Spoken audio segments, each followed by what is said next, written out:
মাননীয় মুখ্যমন্ত্রী মমতা বন্দ্যোপাধ্যায় ও সর্বভারতীয় তৃণমূল কংগ্রেসের সাধারণ সম্পাদক মাননীয় অভিষেক ব্যানার্জির নির্দেশে আজ শুক্রবার জুম্মার নামাজ পড়ার পরে বহরমপুর ডিএম অফিসে মনোনয়নপত্র জমা করার উদ্দেশ্যে প্রবেশ করলেন ৯ নম্বর জঙ্গিপুর লোকসভা কেন্দ্রের তৃণমূল কংগ্রেসের প্রার্থী মাননীয় খলিলুর রহমান মহাশয়।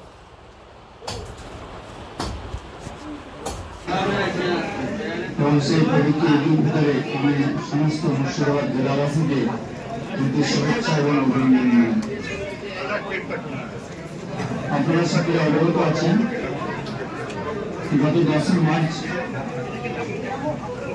এই অধিকার যে গর্জনের ডাক, জনগণের যে গর্জনের ডাকে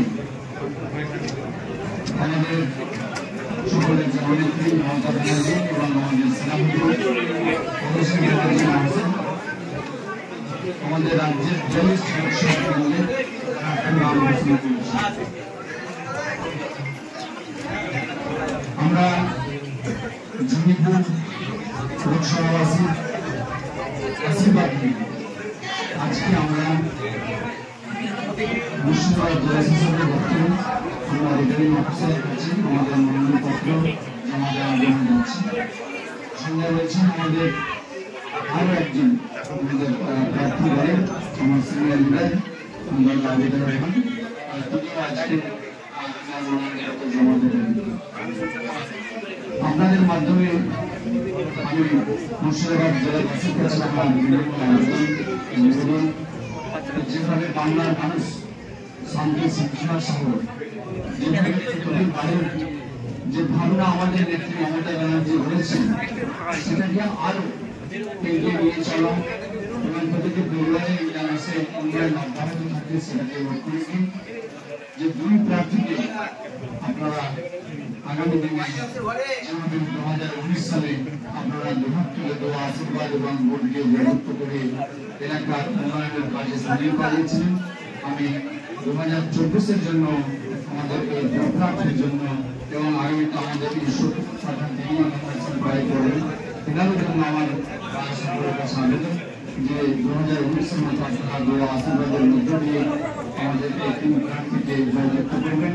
এবং সর্বোপরি একটা কথা আমি ইতিপূর্বে আপনাদের জানিয়েছি আপনাদের মাধ্যমে এবং আজকেও জানাচ্ছি, মানসিক সুখে যদি না পারি মানুষের আপদে বিপদে আমরা পাশে থাকবো ইনশাআল্লাহ।